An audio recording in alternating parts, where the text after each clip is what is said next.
네, 오늘의 첫 번째 키워드는 트럼프 자동차 관세 빅피처 보도록 하겠습니다. 어제 이야기를 해드린 것처럼 자동차 관세에 25% 부과하겠다라는 행정명령에 서명을 했습니다. 이게 테슬라를 위한 빅픽처다라는 분석도 지금 나오고 있고요. 이번에는 최대 수혜가 테슬라가 될 것이다라는 이야기도 같이 나오고 있습니다. 어떤 부분 때문에 이런 이야기가 나오고 있는 걸까요? 뉴욕 타임즈에 이제 크게 났던 기사인데 사실은 이제 그 전체적으로 공장이 테슬라가 이제 전체적인 공장이 이제 상하이에 하나가 있고 나머지가 이제 대부분 이제 미국에 있다 보니까 가장 혜택을 받는 게 이제 테슬라가 아니냐라는 생각이 있습니다. 생산 비중이 테슬라의 경우 70에서 80% 정도가 미국 생산을 하고 있습니다.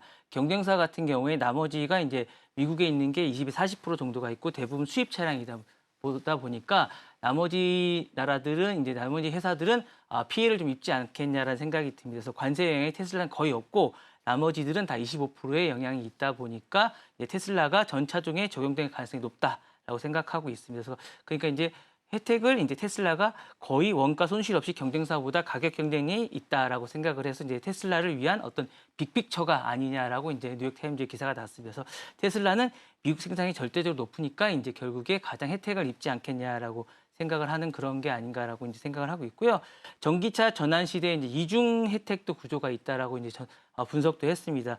트럼프 정책 관세 정책에 전기차를 포함한 모든 승용차의 수입에 적용이 되고요.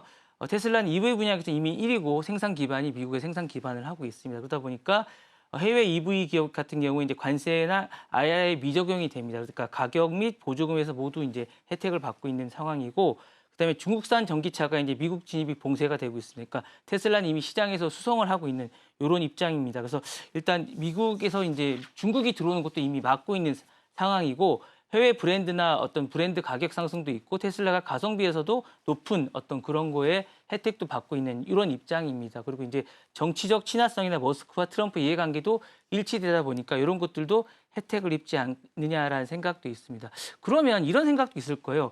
아니 그러면 이제 그 미국에 이미 그 어떤 상하이에 이제 그런 게 있으니까 이 부분에 관해서 어떻게 생각할 거냐라는 생각도 있을 건데, 요거는 이제 약간 다른 게 뭐냐면 유럽이나 이런 부분은 아시아로 다 수출을 합니다. 그렇기 때문에 안 되는 거고, 미국에서 하는 부분은 전량 이제 텍사스나 이제 프리몬드 공장에서 생산하는데 요것들이 이제 다 미국에서 소비가 됩니다. 그리고 이제 또 부품이 있습니다. 부품 같은 것들은 이제 완성차가 아니기 때문에 관세 대상이 아닙니다. 이 부분은 관세 대상이 아니고 이제 트럼프가 얘기하는 관세는 모두가 완성차에만 됩니다. 그래서 이것들은 배터리나 셀 같은 것들이 만약에 우리나라에서 되는 뭐 이런 것들이 수입이 되면 이런 건 관세가 아니기 때문에 이것들은 만약에 하면 이건 미국에서 생산이 되면 이건 관세가 적용이 전혀 받지가 않습니다. 그래서 이런 게 만약에 되면 이렇게 되고, 경쟁사는 수입 의존도가 크고 미국 비중이 낮습니다. 그래서 이제 만약에 테슬라 같은 그렇게 되면 90% 이상이 테슬라는 미국에 생산되는 걸로 되고, 이제 벤츠나 현대나 기아는 20에서 40% 정도가 되면서 대부분 수입이고 멕시코산이기 때문에 이런 것들 때문에 아마 빅픽처가 아닌가라는 그렇게 해석을 한 것 같습니다. 네. 네, 테슬라 같은 경우에는 미국에서 판매하고 있는 모든 테슬라 차량은 현재 캘리포니아주랑 텍사스주에 있는 공장에서 생산을 하고 있습니다. 그래서 미국 이외 지역에서 나오는 수입차에 대해서 관세를 매기는 거기 때문에 테슬라는 25% 관세를 낼 필요가 없어서 이번에는 최대 수혜가 될 수 있다라는 전망이 현재 나오고 있는 상황이고요. 더불어서 이제 어제 추가적으로 나온 내용 보면은 엔진이나 변속기 같은 자동차 핵심 부품에는 25% 관세를 같이 부과한다라는 내용도 함께 챙겨보시면 좋겠습니다. 자, 이번 관세 정책으로 테슬라는 이름도 알릴 수 있을 거고 살아남을 수 있을 거고 시장 점유율도 늘릴 수 있는 계기가 될 수 있을 것으로 전망되고 있습니다. 그러면 일론 머스크에게는 머스크 입장에서 본다면 트럼프 대통령이 깔아준 어떻게 빅픽처 네, 네. 안에서 네. 플레이할 수 있는 상황이 될 수 있을 것 같은데요. 향후 미국에 있는 자동차 시장은 어떻게 좀 재편하게 될까요? 뭐 트럼프가 의도한 건 이런 것 같아요. 이제 표를 모으겠다는 생각으로 이렇게 한 것 같아요. 어쨌든 모든 방식이 지금 관세 정책이나 이런 것들은 기본적으로 이제 어쨌든 러스트벨트의 부활 같습니다. 그러니까 표를 모으겠다는 생각인 것 같고요.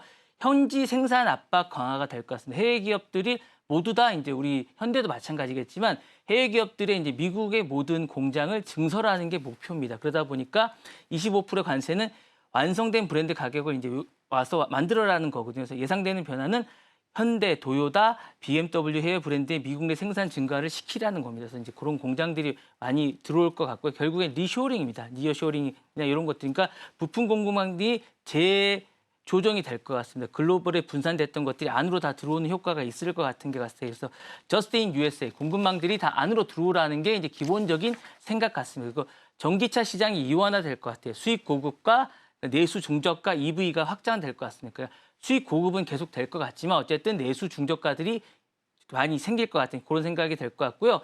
배터리나 첨단 소재 생태계도 가속화될 것 같습니다. 그러니까 파급 효과가 있을 것 같은 생각이 드는 게 완성된 관세는 곧 뭐 배터리나 히토류 이런 것들까지 재조정을 유도가 될 것 같고요. 미국 내 리튬 정제나 셀 리사이클링 산업 같은 것들이 육성될 것 같은 그런 생각이 듭니다. 어쨌든 공장들이 계속 안으로 들어오기 때문에 이런 것들은 계속 육성이 될 것 같은 그런 생각이 듭니다. 그러니까 이런 게 계속 이제 강요를 하다 보면 결국에 이제 동맹국들은 왜 자꾸 강요를 하냐 이런 생각을 하기 때문에 동맹국들에 대한 이런 것들이 이제 약화되니까 마찰이 생길 수밖에 없거든요. 그리고 이제 FTA를 이제 했던 것들이 재협상을 할 수밖에 없습니다. 그래서 이제 이런 거 압박이 계속 있을 것 같고 국제사회의 반응은 결국 한국들이나 우방국이 있을 겁니다. EU도 있을 거고요. 이런 데 수출 주도국들은 제소가 계속 될 겁니다. WTO나 이제 뭐 FTA 내 분쟁은 계속 제기가 될 것 같고 IRA 뭐 어떤 사례처럼 우방 내 차별도 있을 것 같고 논란도 재점화될 것 같은 이런 생각이 있을 것 같고 계속 이런 게 논란이 되면서 이제 이야기가 계속 되지 않을까라는 생각이 듭니다. 네. 네, 자동차 관세 부과 이슈에 대해서 좀 다뤄보고 있습니다. 어제 번스타인에서 나온 기사를 좀 보면요. 자동차 제조업체들이 연간 750억 달러, 우리 돈으로 계산하면 약 110조 원 정도 추가 부담하게 될 것이라는 이야기가 나오고 있습니다. 그렇다면 그 비용은 또 다 소비자들이 부담하게 될 거고 다시 인플레이션에 대한 우려감이 높아질 수도 있기 때문에 이에 대한 내러티브도 같이 체크해 보시면 좋을 것 같습니다.